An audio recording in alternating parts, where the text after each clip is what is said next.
Şirvan xanlığı zamanı Şamaxı şəhərindən çıxmış İmaməddin Nəsiminin Məndə sığar iki cahan şeiri İslam'a ziddirmi və bu şirk sayılırmı?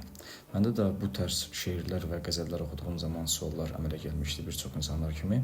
Ona görə də bu suala cavab olaraq istədim sizinlə də paylaşım. Məndə sığar iki cahan, mən bu cahana sığmazam. Gövhər-i laməkan mənəm, kör məkana sığmazam. Əslində bu sual çox dərin bir mövzudur və əsrlərdir alimlərin, sufilərin və ədəbiyyatçıların müzakirə etdiyi bir məsələdir. Mən sizə bunu tam aydın, sadə və heç bir tərəf tutmadan izah etməyə çalışacağam. Suala cavab birbaşa xeyr. Nəsiminin bu şeiri zahirən sözlərin üst qatında şirk kimi görünsə də, batini, daxili, sufili mənada şirk sayılmır. Əksinə bu şeir vəhdətül vücud fəlsəfəsinin, yəni varlıq birliyi anlayışının poetik ifadəsidir. Bu fəlsəfə İslam tarixində bir çox böyük sufilər tərəfindən müdafiə edilib. Onların da içində Mövlana Cəlaləddin Rumi, Füzuli, Yunus Əmrə, Şəms Təbrizi kimi dahilər yer tutur. Bu məktəb heç vaxt insan tanrıdır, haşa demir. Onlar deyir, İnsanın varlığı Allahın yaratdığı varlığın təcəllasıdır.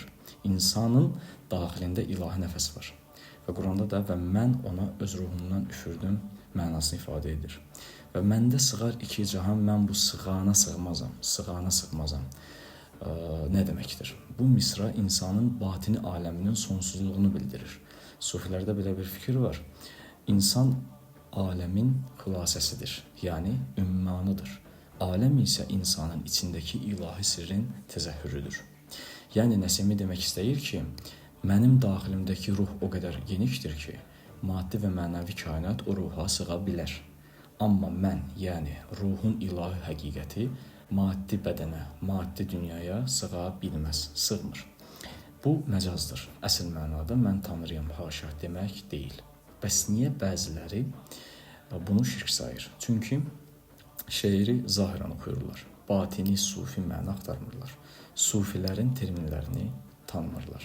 Vəhdətül vücud məktəbini panteizm kimi yanlış anlayırlar. Amma bu yanaşma Nəsiminin ədəbi fəlsəfəsinin ənənəsinə uyğun deyil. Quranda bu düşüncə işarə edən ayələr var.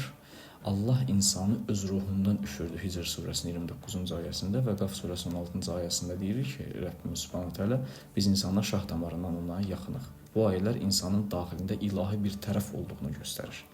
Nəsimi də bunu şeir dili ilə ifadə edir. Burada şirk yoxdur. Çünki o demir, mən Allaham haşa. Demək istəyir ki, Allahın yaratdığı ruhun təcəllası mənim içimdədir. Nəticə olaraq Nəsiminin yazdığı qəzəl şirk deyil. Birincisi, bu şeir sufi fəlsəfəsinin yüksək məcazla ifadəsidir. İkincisi, məcazi həqiqət kimi başa düşmək yanlışdır.